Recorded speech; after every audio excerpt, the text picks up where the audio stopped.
I should have known the night was doomed the second I stepped into that hotel ballroom. The place was all marble floors, designer dresses, and fake smiles. A world that belonged to her, not me. Emily looked stunning. Of course, hair swept up, the red dress hugging every curve, and that expensive perfume I never could pronounce. I hovered behind her as she floated through conversations, introducing me as my husband, Daniel, with the same enthusiasm she'd used to point out a coat check. I told myself I was overthinking it, that I was just tired, that it had been a long week. But deep down, I already felt the distance between us, a gap that had been widening for months. Then I heard it. That laugh. Emily has this laugh, it used to be mine. The kind of laugh that turns heads, makes you feel like the funniest man alive. It was bright, playful, a little flirtatious. It's what made me fall for her in the first place. But this time, it wasn't for me. I turned,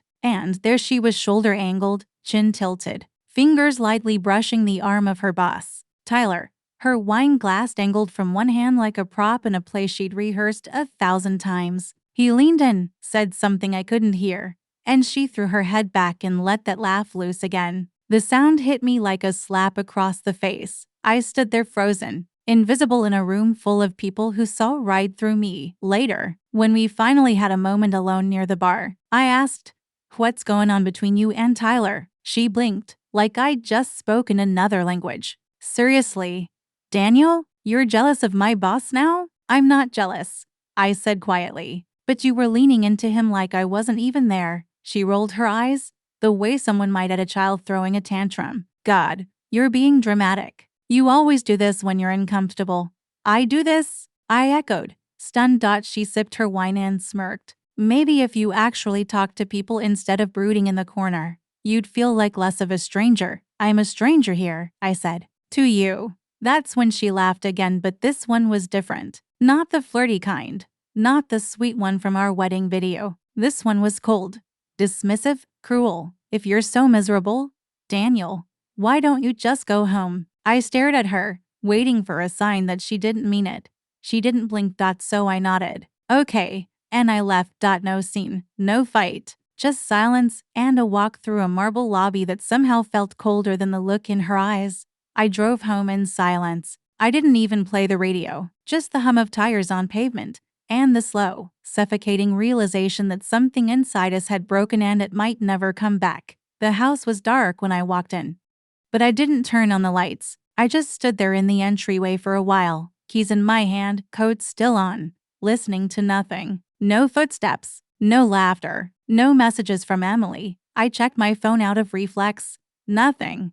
No, "Where did you go?" or "Are you okay?" Not even a question mark. It was like I didn't exist. I sat on the couch, still in my dress shoes, and stared at the blank TV screen. I didn't cry. I didn't rage. I just felt hollow, like I'd stepped out of my own life and into someone else's skin. I didn't even notice how much time passed until the clock on the wall hit to 30 a.m. Still no call. At 3:47, the front door clicked open. She stumbled in heels in one hand, the other arm dragging her purse across the hardwood floor. Her hair was a mess, lipstick smudged, her dress clung to her like a second skin, and she smelled like whiskey, sweat, and something else. Something that didn't belong to me. Cologne. A man's cologne. Musky and expensive. I didn't move, just sat in the dark as she paused in the hallway, squinting at the shadows like she wasn't sure which house she'd walked into. When she finally saw me, she flinched. "Jesus,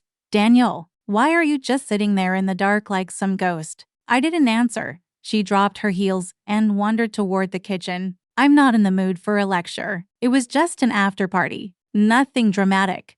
Her voice slurred slightly, but her tone was sharp, defensive, like I was the problem. Then I noticed it. A faint smear of lipstick on the collar of her dress, but it wasn't the color she'd left the house wearing. That one was a soft pink. This one was deep burgundy. I stood slowly, walked past her without saying a word, and went straight to the bedroom. Changed into sweatpants, laid down, back turned. She didn't follow. In the silence that stretched between us, I didn't feel rage or heartbreak. I felt something worse: finality. That moment when you stop hoping, stop fighting, stop begging for something already gone. She came in hours later, crawled into bed without a word. The mattress shifted beneath her, and the room filled with the ghost of our former lives. I lay still, eyes open, pretending to sleep. That was the moment I knew I was done being the one waiting, wondering, hoping. She told me to go home. I did, but next time, I wouldn't come back. I didn't sleep. Not really. I lay there in the half-light, staring at the ceiling as dawn crept its way into the room we used to call ours. The steady rhythm of her breathing beside me sounded foreign, like someone occupying a bed I accidentally crawled into at a stranger's house. Round 6. I slipped out from under the sheets. She didn't stir. Her mascara was still smudged under her eyes. Hair tingled, one arm flung across the mattress like she'd collapsed there. Not chosen it. I moved quietly, not sneaking. Nothing about this felt secretive. Just, final. I showered. Packed a duffel bag. Only essentials. Clothes, toiletries, laptop. I didn't linger over drawers or debate what to take. That part of my brain, the one that clung, that negotiated, that made excuses, felt long dead. When I walked into the kitchen, the morning light cut across the counter and touched the one thing that felt more symbolic than sentimental.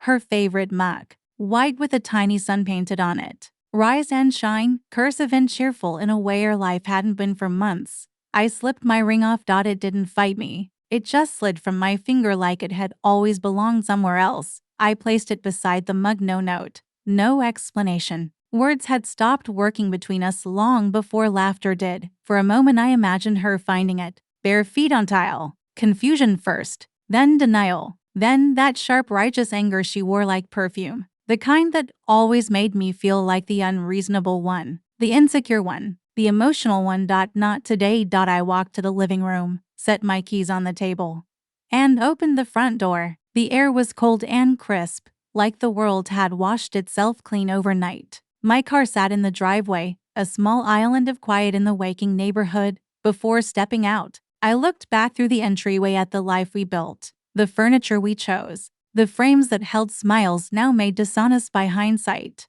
It didn't hurt the way I expected. It just felt empty, like a stage set after the audience has gone home.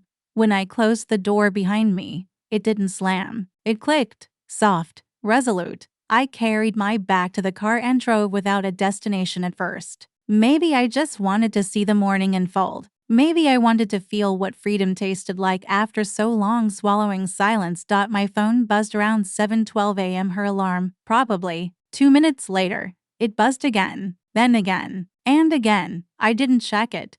Some people imagine leaving like a dramatic exit, tears and shouting and slammed doors. But the real endings, the ones that matter, they happen in hushed kitchens at sunrise, with quiet footsteps and an unanswered phone. By the time I reached the highway, the screen was still lighting up. I didn't feel guilt, or triumph, or even anger, just clarity. She told me to go home if I was jealous. She didn't realize I would listen. She didn't realize home could stop being her. And now she would learn what silence sounds like when it isn't a punishment but a conclusion.